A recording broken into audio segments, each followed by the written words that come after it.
The opinions expressed are those of the participants and do not necessarily reflect the official positions of the sponsors, advertisers, or presenters. Advertising does not imply endorsement by the sponsors and presenters.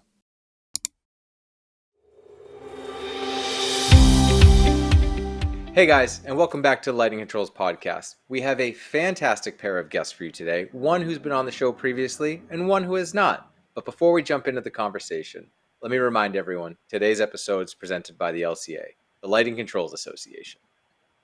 And it's financially supported by the National Association of Innovative Lighting Distributors, or NAILD. Check out our website, lightingcontrolspodcast.com. Got a lot of information, including information about the NAILD LSC, which you should check out if you're unfamiliar with it. Also, huge shout out to our sponsor. We could not do these episodes without sponsorship, so we're so grateful for MaxLight, especially with their CMax platform, for sponsoring this. I can't say enough good things about this platform because it really is a versatile, ready to go, plug and play kind of setup solution for projects that need that, quick and dirty lighting controls, or maybe a little bit of advanced functionality. But maybe also you don't know what you want for your lighting controls. You know what you want for your fixtures. So you just get the CMax or the lighting MaxLight lighting controls ready fixtures, and then you can add the lighting controls devices later on. So it's definitely worth checking out. Go to MaxLight, maxlite.com/CMAX to learn more. But let's get into the conversation. So today we have Gary and Harold. Gary, I'm going to have you introduce yourself first, and then Harold, will go to you. Hi, everybody. Hi, Ron. Hi, Webster. Good to be back with you folks. And so I'm Gary Meshberg. So I am the chair of the Lighting Controls Association, and I've just been involved with the industry at various corporate lighting and lighting control manufacturers for several decades. Well, thanks for coming. And Harold.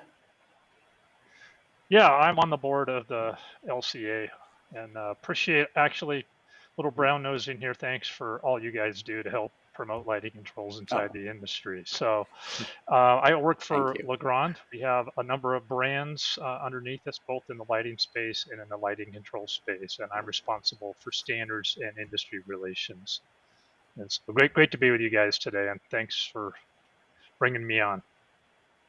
Well, thank you for joining us, both of you. I mean, Gary, we've had some great conversations in the past, and Harold, hopefully you'll be a part of this history that we're making with the Lighting Controls podcast. But really great to have you guys on, because you guys are, part of this group that people categorize as controls experts, I guess. And as a part of the Lighting Controls Association, there's this initiative that we're pushing forward, which is hopefully a really exciting thing for people, because I feel like a lot of people have challenges when it comes to standardized documentation or templatizing documentation. And the one document that seems to be the most challenging for people is sequence of operations. And so if you don't mind just kind of talking about the history of this project, what the goal was, and sort of what the parameters that we were looking at. Gary, why don't we start with you? Great, thanks. Yeah, so several months ago, there was a survey that came out, actually probably more than one survey that came out that didn't paint a very flattering picture on the satisfaction with lighting controls. And that was kind of bookends that they were complicated, they were hard to design, sometimes information was lacking, and that in turn resulted in unrealized acceptance and satisfaction from an end user perspective. So we looked at that and said, well, if we're the Lighting Controls Association, that's really bad for business. So we decided to really take a look at that. Listen, we heard it loud and clear, and we said we really need to do something to try and help bridge that gap. We can't do it all at one time, but we need to at least shift the needle. So we discussed various methods of trying to get or provide a design assist tool that would help designers, electrical designers on the front end, provide information, a more complete set of information into the construction documents that would facilitate the techs on the job site and the system startup and the commissioning process, as well as when it goes through the channel with agents quoting the right system based on the needs of the project.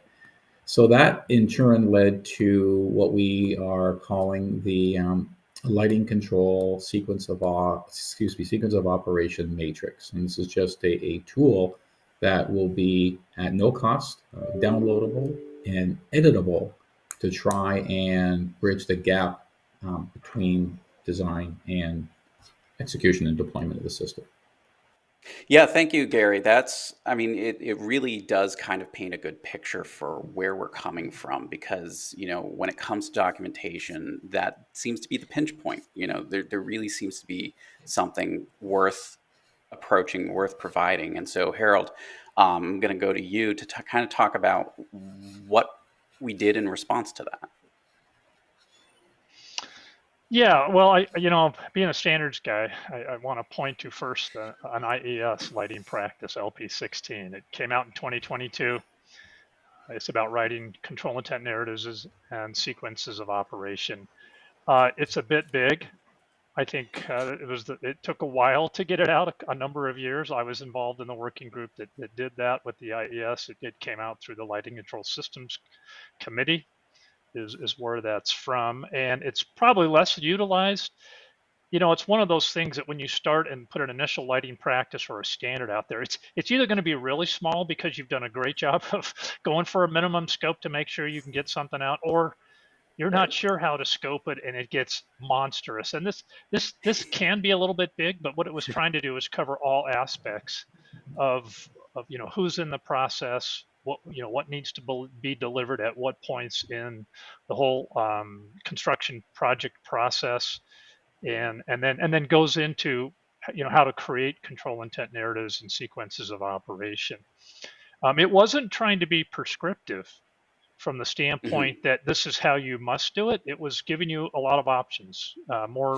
Some of it was very, here's what a control intent narrative looks like, and next to it, we're going to put, here's the sequence of operation that's written.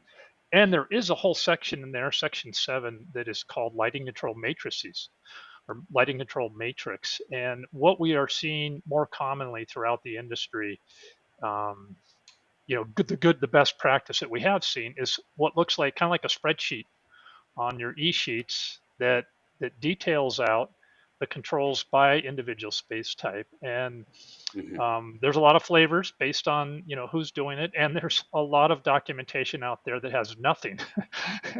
Due to the fact that people might not know where to start with that or how to create that. So, as we surveyed the industry out there, realized that there is a gap that we, as a lighting control association, could provide maybe some templates for this, and with the intent that they're editable, that people can grab them. They're in a simple Excel spreadsheet, but it can get you started, and it's an excellent template to get started by. So that's kind of the genesis, and what we're trying to do is add value out there and make things go smoother on projects. I can talk a lot about that, but I'll hold there until you ask me the question. No, I think it's great. I mean, so I guess I think the burning question from some people might be, why now? Why, right? I think I know why, but like, why now? Why is this so important now versus before? And how does this document really help and sort of make life easier for people or enhance kind of LP16, right? And kind of help people navigate creating their documents in a better way? What is really going to drive people to want to use this? Yeah. Can I take that one, Harold? Yeah, I construction documents are about delivering the owner's intent of what he wants to have built. And so it can be rather difficult. I mean, energy codes and a lot of the things that are going out there and all the capabilities that we have in the Swiss Army knife, if you will, of lighting control can be done in many different ways. So, what we're trying to help with here is, and why now, is because due to these complexities and because there are requirements for it, is to make sure that it's clear all the way through the process, all the way from the schematic design through the creation of the documentation and then the delivery out to the installation and into the commissioning process, that it's clear across all the roles. I mean, if you go look at LP16, it identifies 15 different individual responsibilities and roles that are somewhere in the process. Everything that starts with the owner, the architect, and on down the line to the final person that has to commission, right? A commissioning person who back checks the system. And that's a long relay race where the baton has to be passed. And so if it's not clear all the way along the way, right, there's a lot of risk there. And so this is about reducing risk with lighting controls, and that the owner gets delivered and operational what they expect inside their project. Yeah. So from a design perspective, LP16, a great document, great tool, but it's static. So the idea with this matrix is it's downloadable. So you actually can work on it. It's pre-populated. So as Harold was mentioning, we're trying to keep up and give designers a leg up and say, here's a starting point that we're going to populate it with criteria based on IECC 2024. Sometimes you don't even know as a designer the question to ask. So the idea is with these columns is to say, okay, there's 11 different of the templates, if you will, matrices, and one for commercial buildings, one for healthcare, industrial as an example. And so you take the commercial office building, if that's what you're working on, you can list your rooms, and then you can say, okay, do you want wired? Do you want wireless? Do you want occupancy sensors? Is there a 20-minute timeout? Do you have, based on the code, so the fundamental baseline is to be code compliant. But it's your design. So sometimes it's not exactly or to code, or maybe you want to be more aggressive than code. You want to go 5-minute timeout versus a 20-minute timeout. So the beautiful part about the matrix is it's unlocked, it's unprotected. So you can edit it, you can tweak it, you can add columns, you can delete columns. So what we wanted to do is provide this tool, as Harold was saying, is try and make it easy and make sure that the information was more complete and concise, and that you were at least going to think about the types of system attributes that are available and say, oh, yeah, I'm glad you mentioned that. I'm not sure if the owner wants that, or is there a time schedule? Well, yeah, we want to actually go 7 to 7 weekday, and we want to go half days on the weekends. So where does that get noted in from a sequence of operations? It's super important when the tech is on the job site trying to program the system, and then ultimately delivering a greater user experience and acceptance. So that was, in essence, the problem that we were trying to solve. Awesome. So you made a great point, is that a lot of designers, especially if they're not necessarily controls designers, may not understand all of the questions to truly ask, right, to get to the solution. So you mentioned that it's pre-populated and that there's 11 different versions. So if you've already gone through and sort of pre-populated things to make life easy, and I'm going to make an assumption here that you've gone through in like standard office, standard closet, standard bathroom, kitchen, whatever, right? Standard spaces, here's some design, and worked through how that might all work.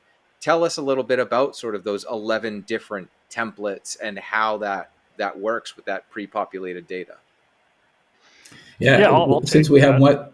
Yeah, go ahead. Go ahead, Harold. All right.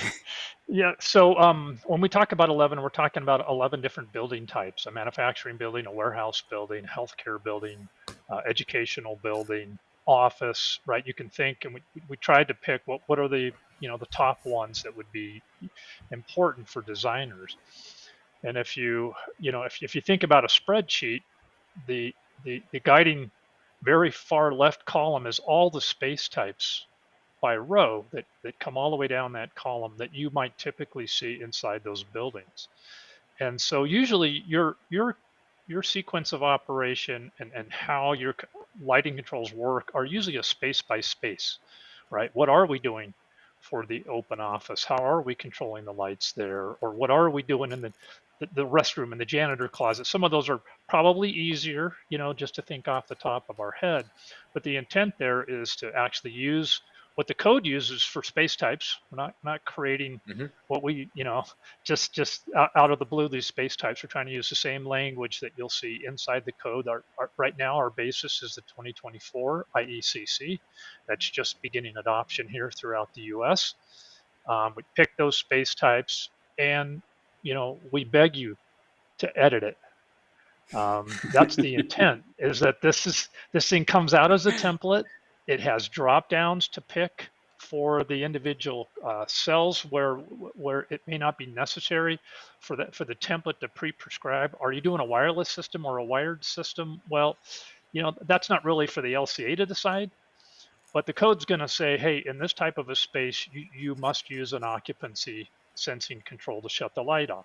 You must use daylight responsive control if your general lighting is over a certain wattage. So it's trying to capture those things and leave the rest of it as prompts to you so that you can adequately edit it for your project. Sit down with just sit down with the owner or the owner's representative, and you can just check through those cells, hit the drop down, and you can fill that thing out and be ready to go. Yeah, so the templates are going to, the matrices are going to be available in October of this year as part of the LCA release of this design tool. We'll have some videos and some how-tos. It's supposed to be intuitive and easy to use, but there'll just be some of a tutorial on it. And where there were a stairwell, for example, about how do you meet the code and what does the censored code criteria mean in a stairwell versus an open office with 600 square foot spaces. So that kind of information is included. And we tried to be as complete as possible, but there's some things that we just don't know. It's your design. So we're trying to say, okay, in those particular cells, there's red text. That's a highlight for the designer to say, oh, okay, I need to think about this, or they can't tell me what I need. I have to decide what I need or what I want the controls to look like in this particular space. Awesome. Yeah. So all right. So go ahead, Webster. All right. Yeah. I mean, I'm gonna basically speak as an answerer because I'm also involved in the design of this. The thing here is that we wanted to give foundation and guidance on how to structure these things because they are kind of across the board. You will find some of the most intense, detailed sequence of operations out there, and they're great. And then you might find like the most paper thin sequence of operations with hardly any information whatsoever. So we want to kind of give people at least a baseline of like, okay, this is a good, robust amount of information. Now, if you trim it down to be paper thin, by all means, go for it if you find that that's the process that works. But we just wanted to give people at least a starting point because that seems to be a place where a lot of people are like, what do I need? Where do I need to start? And also with code requirements, like, at least we're giving some guidance. We're not, code officials, so we can't say exactly, yes, this is all you need. But at least a lot of people say, well, I just want like the bare minimum to start from. And it's like, okay, we're doing our best to get you there. Yeah, Right. we want to do something more than just say, be compliant with XYZ code, right? Because that only says that says some things about what needs to happen, but even the code itself provides a lot of options, right? And not every place is an occupancy sensor shut off. So do you want it to shut off by schedule or by occupancy sensor? That's a choice that a designer needs to make, and hopefully that's understanding what the owner wants for his space. So you want the lights to automatically turn on when somebody enters a space by detection, or you want it to be manual on, or you want somebody to operate a switch. Those are good examples where the code still provides flexibility, and the sequence of operation in this template also provides the prompt for you to fill that out, and then everybody knows what needs to happen. Yeah, when we looked at the sounds... baseline, sorry, if I could just add to that, Ron, real quick. Yeah, so when we looked at the baseline, we had some great discussions about what is best practice and what's minimum code compliance. And we said, well, we really should put this in because that's what people do. And well, if you do that, it's going to increase A, maybe the complexity, or B, maybe the cost, and it's not needed for code. So what we did was we had to say, all right, let's go back and get that fundamental baseline. If the designer wants that particular control point, then fine, it's editable. Certainly they can put it in. But that was the baseline that we tried to do, is just make sure that we could meet IECC 2024. We went with that code because it would be applicable to anywhere in the country, and without embellishing what we felt versus what the code says. All right. So you worked on best practice and code compliance. So you say best practice. Who actually helped develop this? How many people were working on this? Was it just engineers? Did we have designers? Who actually helped kind of to put all this together to get us from not just code compliance, but best practice as well? Yeah, I'll go and then Harold, I'll hand it off to you. So we commissioned a lighting and controls designer, very savvy lighting and controls designer named Webster Marsh, who's on the call today. And we said, okay, Webster, but we had input from manufacturers, from consultants. When we got the template, the matrix, to a presentable but still in development, let's say the beta alpha, let's say. And when we got it to the alpha stage, we went out and we actually presented it to some consultants. We said, like, would you use this? Are we on point with this? What don't you like about it? And so we got back, and again, this is several months to go back and forth. And we ended up getting to the point where we said, we had to take some stuff out of it because it was just getting to be beyond what the core intent was. So it's been vetted from industry experts such as ourselves, as well as then from a customer's perspective, where people that weren't looking at it every day could come in with some fresh eyes and provide feedback. Harold, do you want to add to that? Well, what I'll add to that is, what's been kind of fun is to hear the feedback from, some people in the industry. An example of that, just a few weeks ago, I was on a call, and from a fairly prestigious design firm that does some very high level projects with 4 or 5 of their people who specify the controls. When I asked, what are you currently using? What do you see successful? They kind of said, well, every one of us is kind of doing a little bit of our own thing. We wouldn't say any of it is best practice. And we would love just to get our own company on the same page by having something templated and standardized. So that told me, right out of the gate, it's not just between different designers, even within a firm, something like this that becomes more standardized, more utilized like this can be super helpful. Well, and I think, the other thing listeners should keep in mind is that if they want access to the beta, they should just reach out, because we're happy to share it with people who want to see where it's at and give feedback, because we are looking for that feedback. Now, are we going to be able to modify it before October? Probably not, but at least we can keep those notes in-house and make sure that as we proceed with this, we're really kind of aligning with the industry. So, please, we'll have contact information in the description for this episode. If you want to be a part of the beta testing group, please reach out. That'd be great. Because really the goal here is to provide a tool for the industry that people are going to use, not just to be, a poster and say, okay, this is best practice, go forth. It's more of like, okay, let's actually create a tool that's going to help you guys. Because also we focus specifically on ICC 2024 for this, but we're not hopefully going to stop with that. Hopefully we're going to expand it further. Yeah, that's the hope for this. So we all jump on top of each other. Let's start with Gary. Go ahead, Gary. Gary, then Harold, then I'll ask my next question. Awesome. As I mentioned, it's a living document. What we know for sure, what's constant, is change. So new codes, new adoption, new criteria, might be sensor application as technology evolves. So that's our perspective, is to provide this tool. We think it's going to be adopted quite well. We know there's going to be changes to it and just things that we didn't think of, or need to go into Rev 1, Rev 2 as time goes on. And so our ask of you, the audience, is let us know. Our greatest thrill or joy is to have you say, this is awesome. We use it. Our firm has adopted it. That's music to our ears.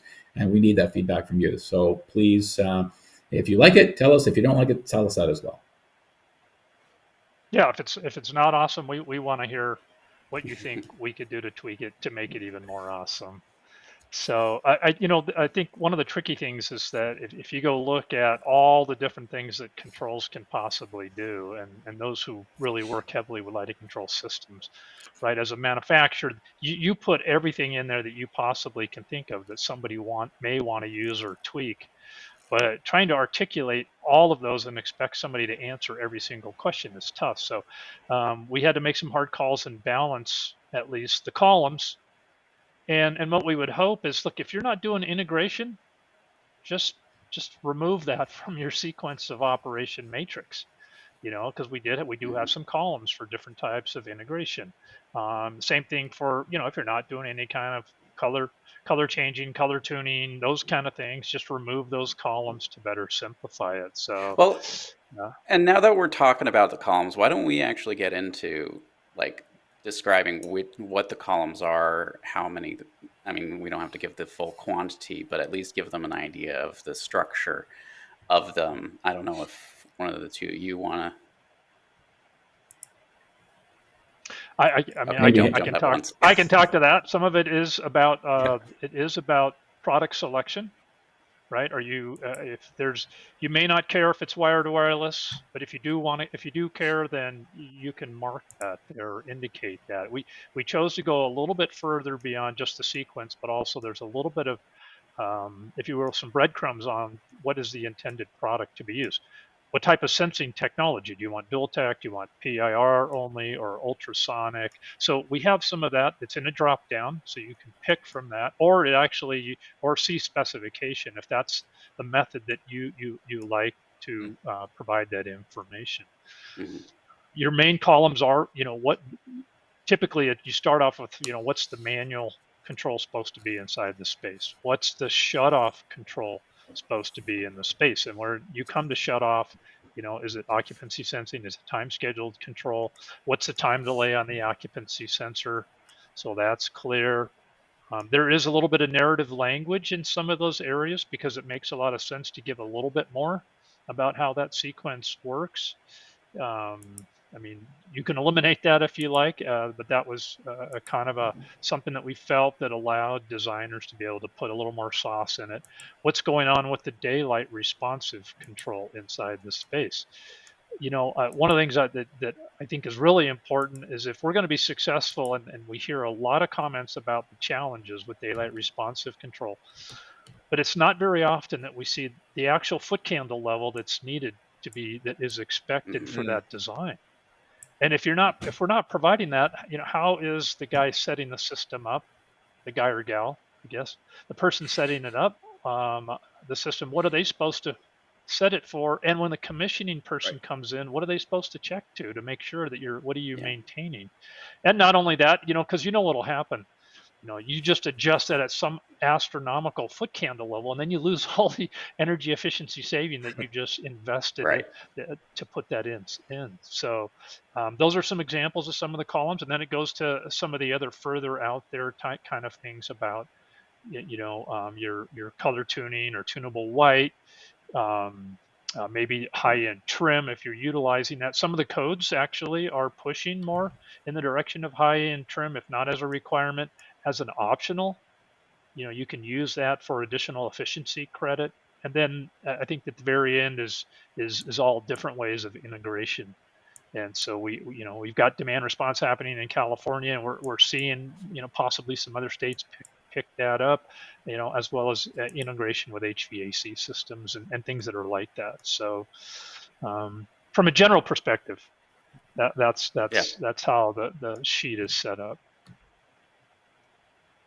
No, and I think the other thing about the sheet is that we're going in order of precedence too, because sequence of operations means that there is an order to everything. And so we start with manual being the most predominant signal. If you use manual controls, it overrides everything.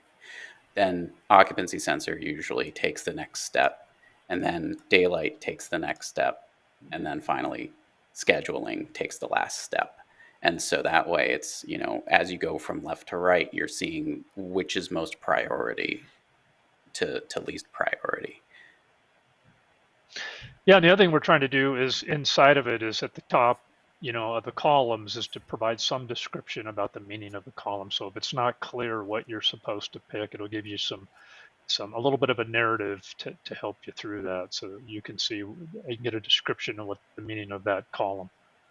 So we're doing our best to try and make it simple, and also user friendly. And I'm sure the first time that someone sees it that's not used to it may be a bit overwhelming. You got all these cells I got to figure out, but over Mm. time, I think you get the knack of it, and it'll be super helpful. I think for the whole industry Well, and to work from common templates. it does sound like the intent when it gets released is that there's going to be some training videos, right? Whether that's Webster narrating something, or via YouTube, or some sort of training video that'll walk users through sort of step by step how to use the document for someone who's either not familiar with a sequence. Maybe it's a young designer who has no idea at all and finds it extremely valuable. I mean, there's a lot of different ways that those sort of training videos can be extremely helpful for the different scenarios to run you through sort of the different building types and case uses, and what those columns mean and how to interact with that form. So knowing that it was built around IECC 24 and mentioning it's going to be a living document, is there a sort of long-term thought that as codes change, you'll be able to, while this is not a code compliance check, right? You still have to do your due diligence. Is there any thought behind having different code variations? So if someone's working on a project that may still be 2024, but you've updated the document, that the 2024 version still exists that they can pull from, rather than a 26 or a 27 or something like that. Yeah, I'll take that one. So from a lighting controls perspective, Lighting Controls Association perspective, and managing our budget, which is a pretty thin thread.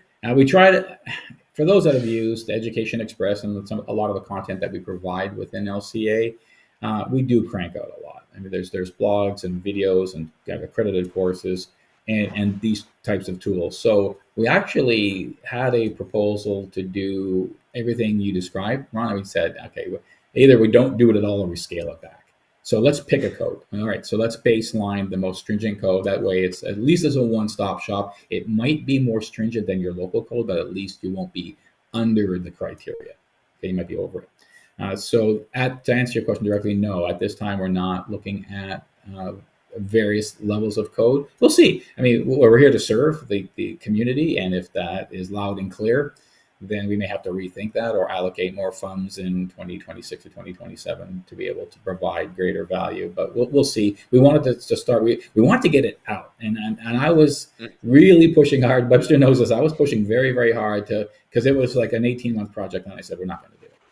If we can't get this done in 6-8 months, our goal was for the NY Controlled show in October in New York. We wanted it to be able to be show ready for that time, and we are. So we had to make some tough decisions. The vast majority of what we focused on was structure and format rather than the code itself. And so now that we have that foundation, it probably will be a little bit more streamlined. At least that's the idea, because this should be applicable to all codes.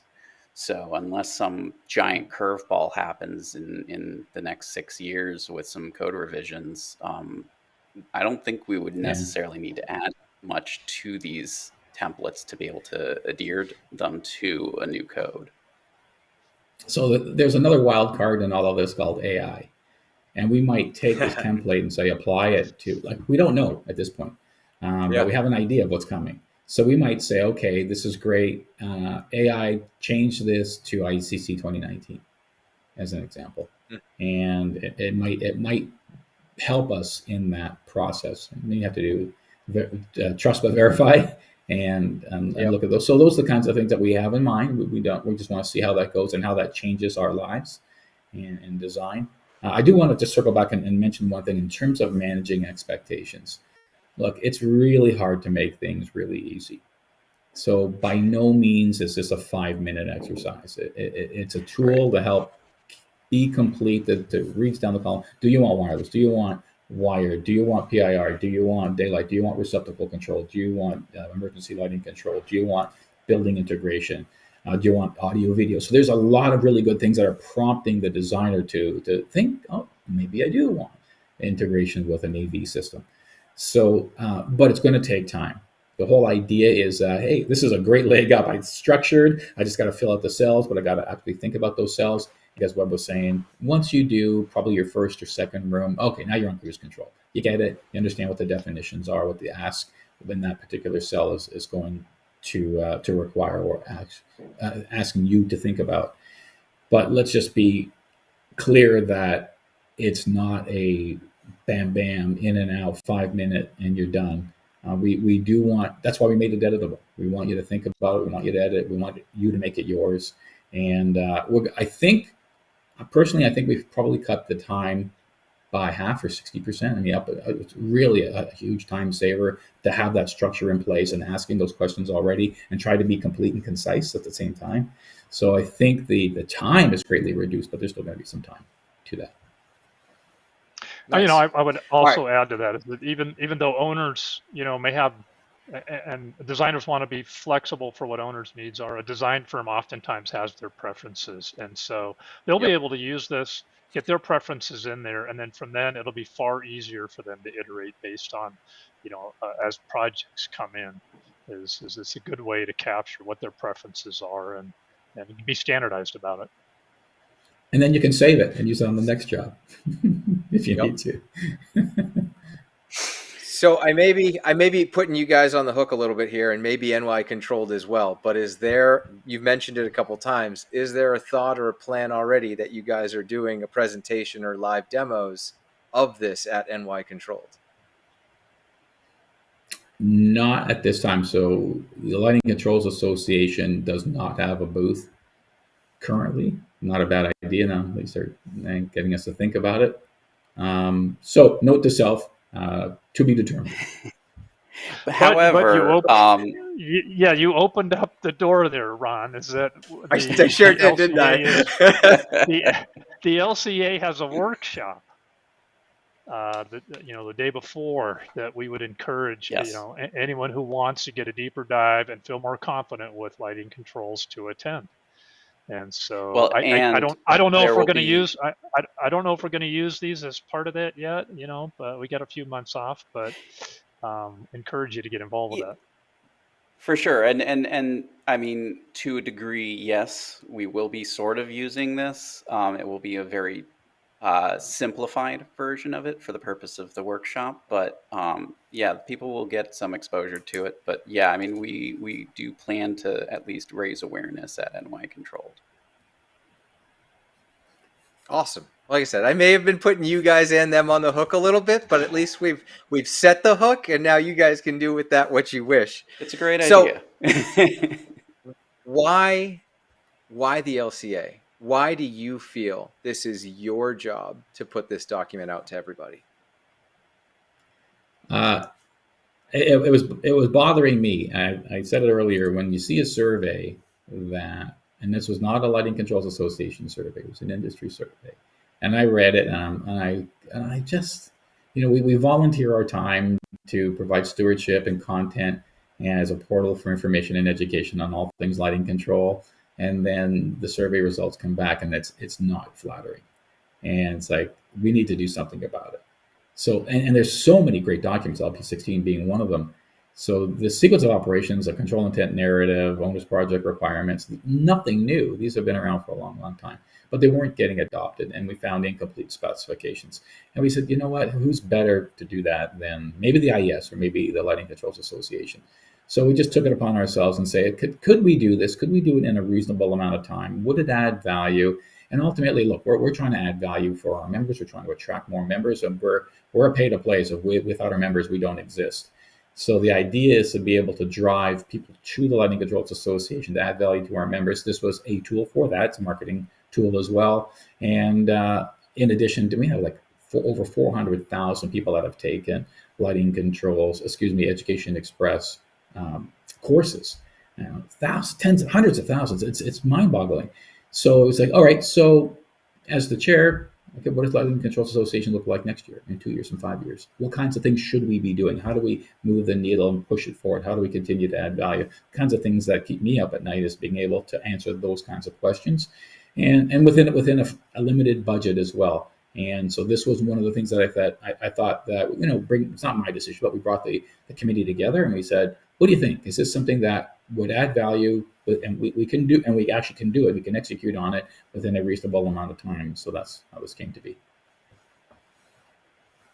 Well, we're And almost out of time here, so I just want to like wrap this up because hopefully people have kind of gleaned some helpful information about what this is. But really, ultimately, what we're talking about here is a templatized sequence of operations based on IECC 2024 for people to use on their project documentation and recommended to edit and review prior to just copy pasting. We don't want you to just copy paste this. We want you to go in and add in information that's pertinent to the project, or remove columns, add columns, do what you need to, but we wanted to give a foundation because per that survey that Gary was referring to, there is a strong distaste that people have towards lighting controls and their complexity, especially when specifying them. And so what we're trying to do here is at least simplify one portion of that design process. This is not going to supersede those conversations that you have with an owner. These are not going to be the end-all be-all documents. You still need a one-line diagram. You still need, device layouts, all that good stuff. But at the very least, if this is the only document you create for some reason, this is going to be the most helpful document out of those documents, because at the very least, people can look at it and understand, okay, what's going on in this space? How is it expected to behave? What devices might need to be put into this space?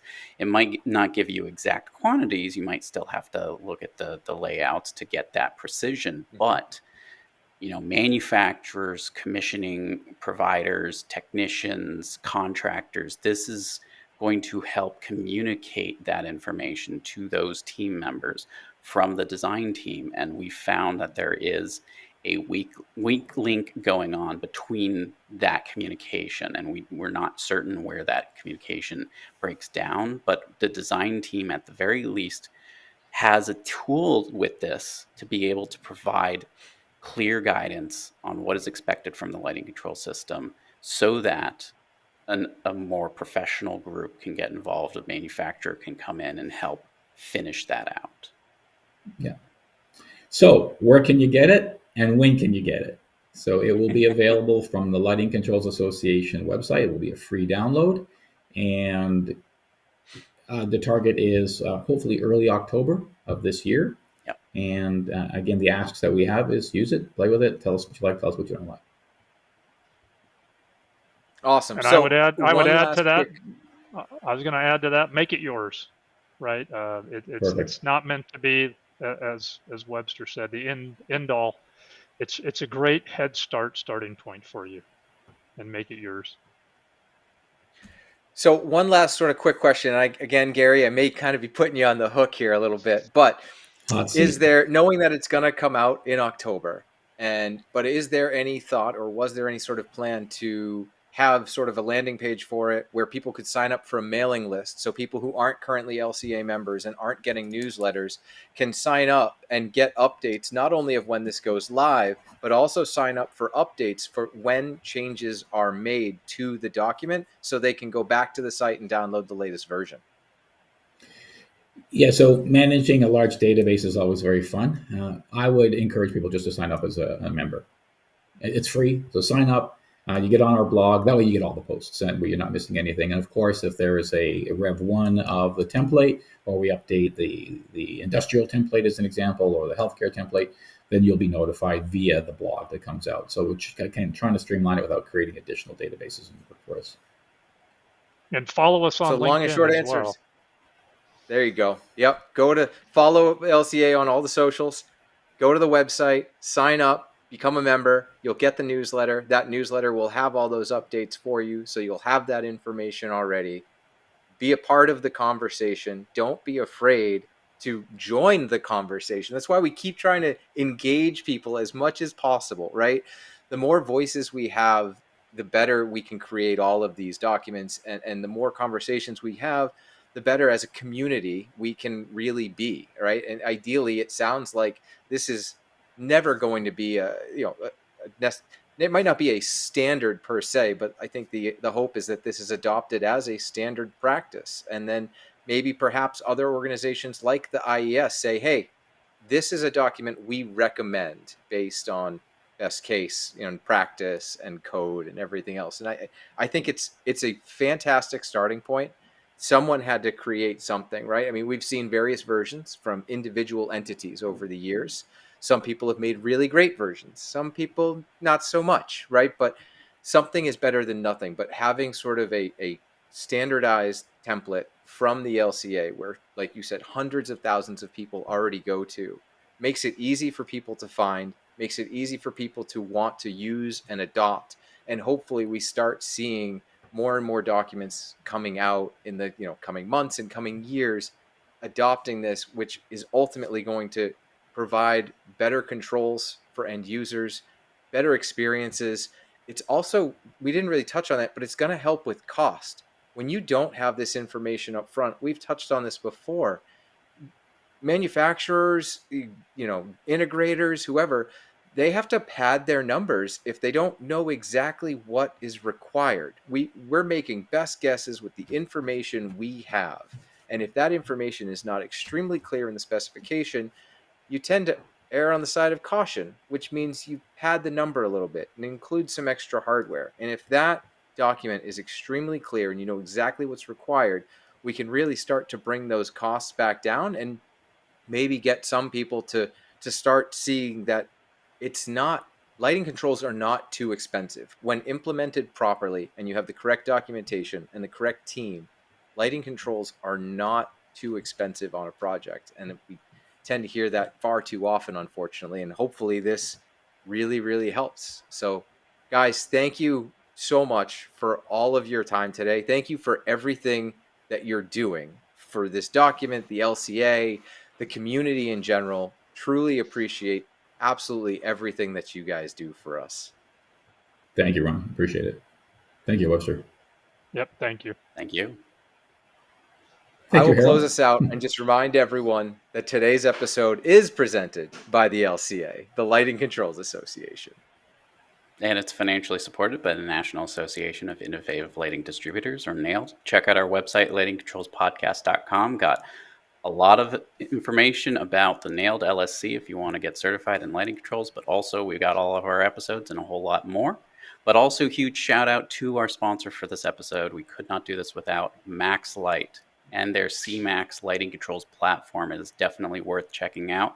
And they have some great case study documentation out there. So if you want suggestions for how to do lighting controls in a school and university to align and take this IECC 2024 tool and apply that to a case study, that you can go to their website, check out their resources. But they're a great foundation for lighting controls. So check them out, maxlite.com/CMAX. Thank you for joining me. And gentlemen, thank you. This was a great conversation.